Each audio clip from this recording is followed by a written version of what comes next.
birth of the Persian Empire. While the Medes were creating an empire, the Persians were gaining influence in their region. After the destruction of the Elamite capital of Susa in the 640s BCE, Perseus's neighbor Elam came under Assyrian control. Farther west was a second Elamite capital called Anshan. The city and surrounding region was soon ruled by a Persian dynasty founded by Cyrus, ca. 635 to 610 BCE. Cyrus was the son of Achaemenes, whose name served as the dynastic name, the Achaemenids. Cyrus's grandson, Cambyses I, 585 to 559 BCE, later agreed to an alliance with Media. But the Medes were clearly the stronger of the two groups. Sometime around 575 BCE, Cambyses had a son, Cyrus. According to a few ancient sources, Cyrus's mother was the daughter of Astyages of Media.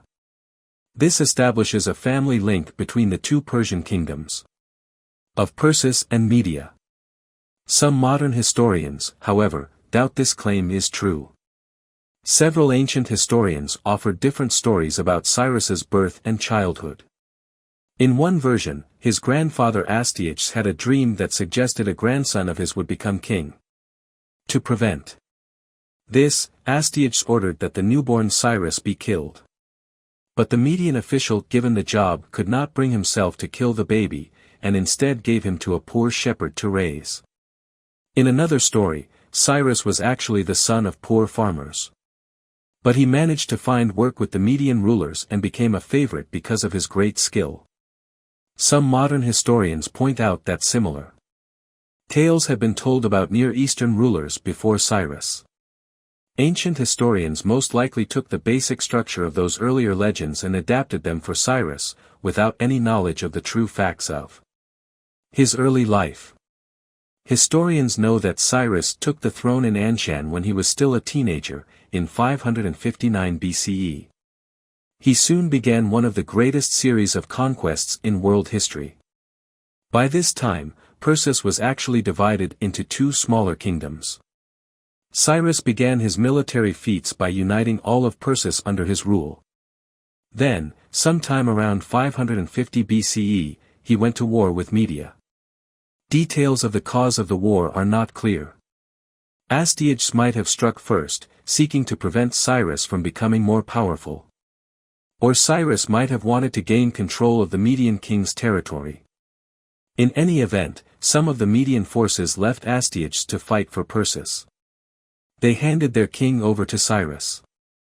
According to the Babylonian chronicles, Cyrus then entered the Median capital of Ecbatana and seized silver, gold, other valuables of the country, and brought them to Anshan.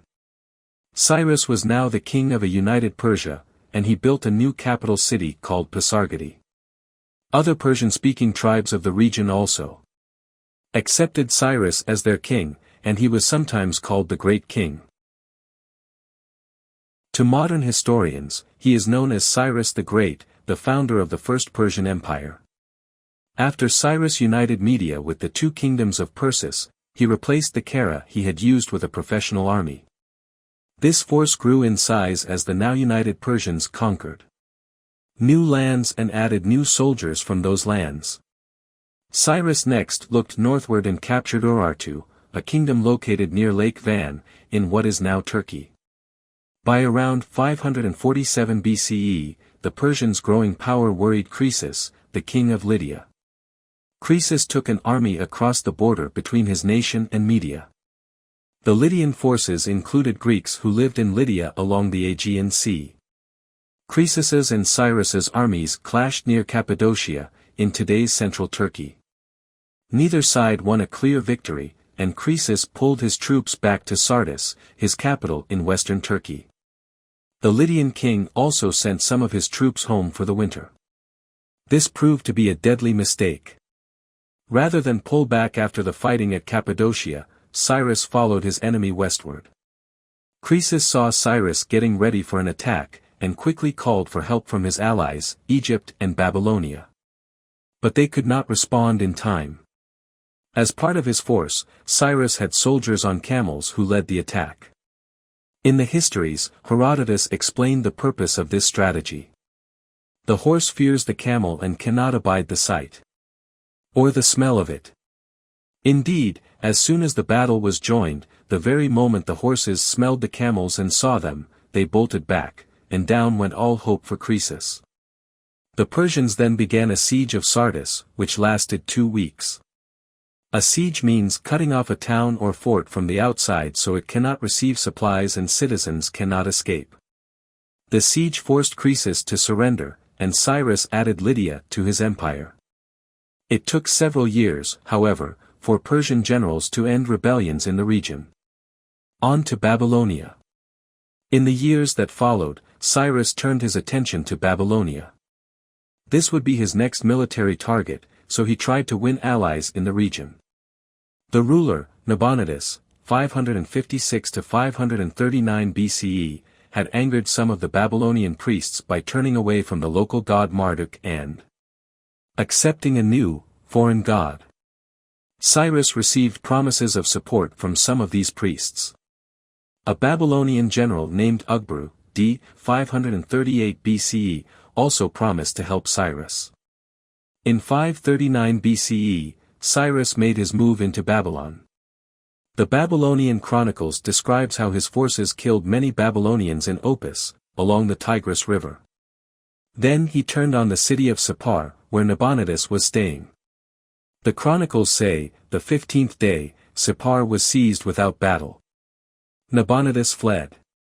The 16th day, Gobryas, Ugbru, the governor of Gutium, and the army of Cyrus entered Babylon without battle. Afterwards, Nabonidus was arrested in Babylon when he returned there. Cyrus waited several weeks before entering the city of Babylon, the capital of the country. When he finally arrived, he claimed the title of King of Babylonia and said, the god Marduk had blessed his victory. This connection to the local god made it easier for the Babylonians to accept Cyrus as their ruler. With the victory in Babylonia, Cyrus also won the loyalty of Syria, Palestine, and Phoenicia, all located along the Mediterranean Sea.